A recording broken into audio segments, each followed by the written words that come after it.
Work on the script for Buster Keaton's second feature comedy, Our Hospitality, began in the spring of 1923, while filming was still underway for his previous movie, 3 Ages. In his second major work, Buster finally fulfilled his dream of a slapstick comedy with a cohesive story and a real dramatic conflict. Unlike typical slapstick, where characters are cartoonishly invulnerable, in Our Hospitality, the main hero, young Willie McKay, who returns to his hometown after 20 years to claim his inheritance, faces a very real danger: hostile neighbors who seek blood revenge. The film begins as a real thriller with a double murder scene staged according to the genre's conventions, while Buster himself and the first jokes only appear in the movie at the 9th minute. For Keaton, drama was an additional tool that helped to achieve audience laughter. Dramatists build their action up to a grim climax and then relieve the tension with a bit of humor. The laughter following on this relaxation is more violent than the funniest gag in a straight comedy. I tried it in Our Hospitality. With this melodrama to pave the way, we believe the spectators will be in a more receptive and sympathetic mood toward the main story. It should be as effective, I believe, as anything could be short of hitting the spectator over the head with a slapstick club. With a pitch from writer and gagman Gene Havez, the plot of Our Hospitality was based on the story of the Hatfield-McCoy feud, which has become part of American folklore.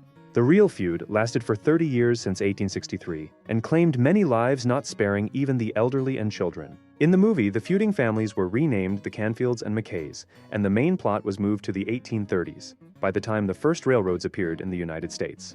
The setting was recreated with great attention to detail. Keaton emphasized that he and his scenario staff had done extensive research. Buster had been a train enthusiast since childhood, so it's no surprise that one of the main characters in the film was an ancient steam engine.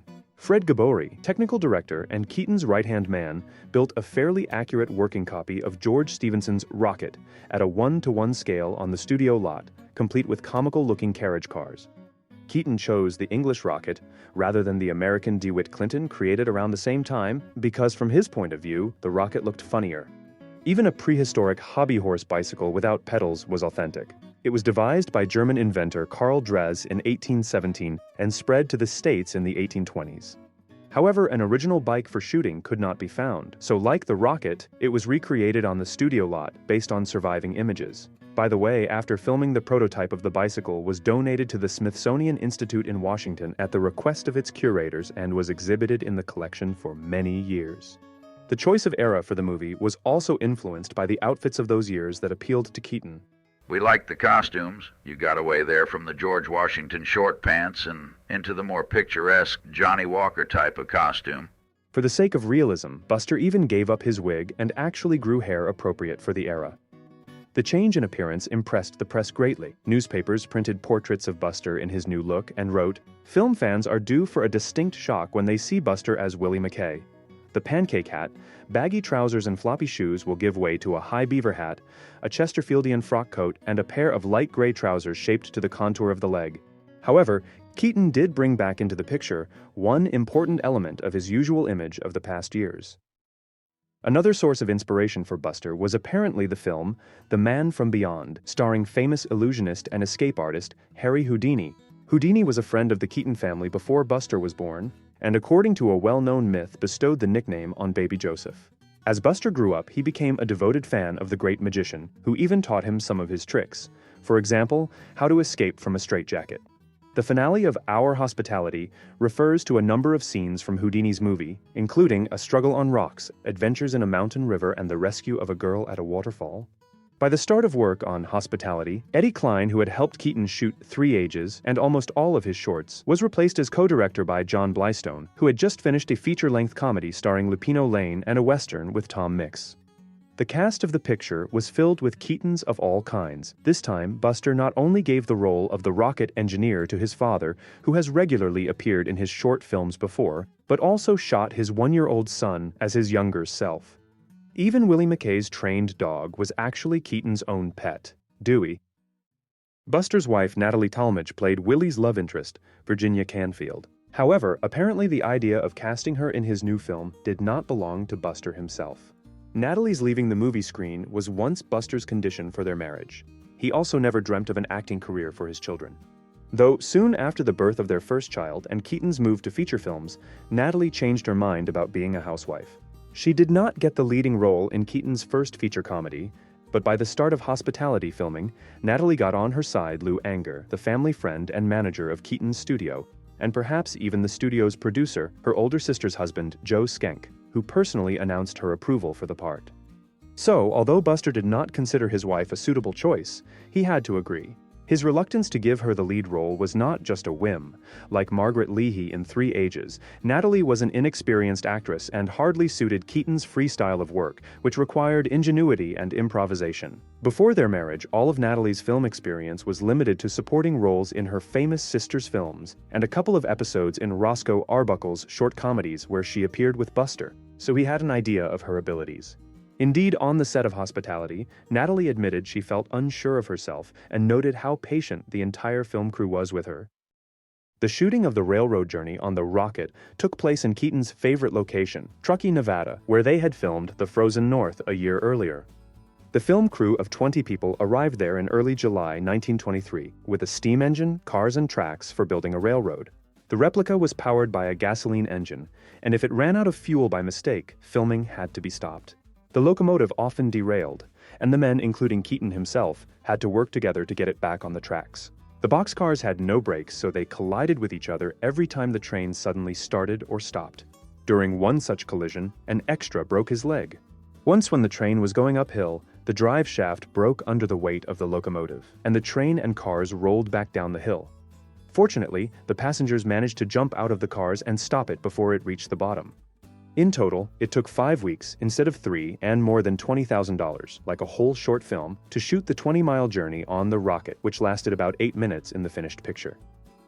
However, Buster achieved such authenticity that the train fragment from Hospitality is presented on YouTube as original footage of the first train in the world. In 1925, the Rocket appeared on screen again in the short film The Iron Mule. Keaton lent it to Roscoe Arbuckle and Al St. John for their comedy, where he himself appeared in a cameo as a Native American. But the most dangerous episode of the filming was not related to the Rocket. During the shooting of the scene in the rapids on the Truckee River, where Willie McKay is carried away by a rushing stream, an accident happened. Keaton's safety line broke, so Buster really was carried away by the mountain river, hitting rocks hard. He almost drowned in the foam after the rapids, and was saved only because he was brought to shore and managed to half pull himself out of the water by grabbing hanging branches. Keaton's cameramen had to continue shooting no matter what happened, so real footage of him almost drowning was included in the finished film. Virginia Canfield's rescue at the waterfall, one of the most memorable stunts in all of Keaton's filmography and the culmination of Our Hospitality, was filmed on a studio set, although the scene looks so convincing that for a long time the waterfall was considered real. In fact, it was built over a pool on the Universal Studio lot. The water was brought up through 4 pipes by powerful pumps, and the feeling of great height was created using a detailed miniature background with tiny trees, a river, and a hut. In the shot where Buster catches Natalie, she is replaced by a mannequin, and when he lets her go, by a stuntman, Harvey Perry. But there is nothing fake about the stunt itself. Buster managed to catch Virginia only on the 3rd try, and during the first 2 he flipped over and ended up under the stream headfirst, swallowing so much water that he needed medical help. Other problems also arose. 1-year-old Jimmy Keaton, although already a trained actor, who had played his first role in his Aunt Constance Talmadge's film Dulcie a couple of months before, developed Klieg eyes from the too bright spotlights during the work on Hospitality, and was temporarily blinded. Moreover, it was discovered that Natalie was pregnant with Keaton's second son, Bobby, so the shooting had to be finished in a big hurry before it became too noticeable. Also, there was another reason for the rush.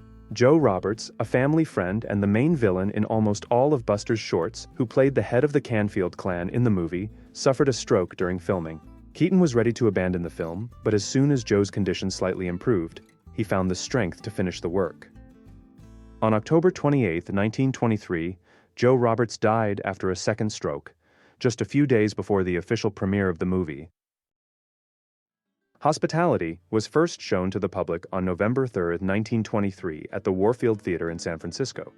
Buster and Natalie personally attended the premiere. Almost all reviews after the premiere were enthusiastic, as was the press after the first showing of the film in New York at the Rialto Theater on December 9th. The movie was a huge success in Europe. In Stockholm, for example, it ran for an unprecedented 16 weeks at the Royal Dramatic Theatre, and Billboard magazine claimed that Hospitality became the most successful of all American films in Europe of all time. Keaton himself considered Our Hospitality one of his most successful films, but he had no time to rest on his laurels. By the premiere, he had already begun work on his next picture, the parody detective Sherlock Jr., and the story of its creation full of mysteries we will try to tell you next time.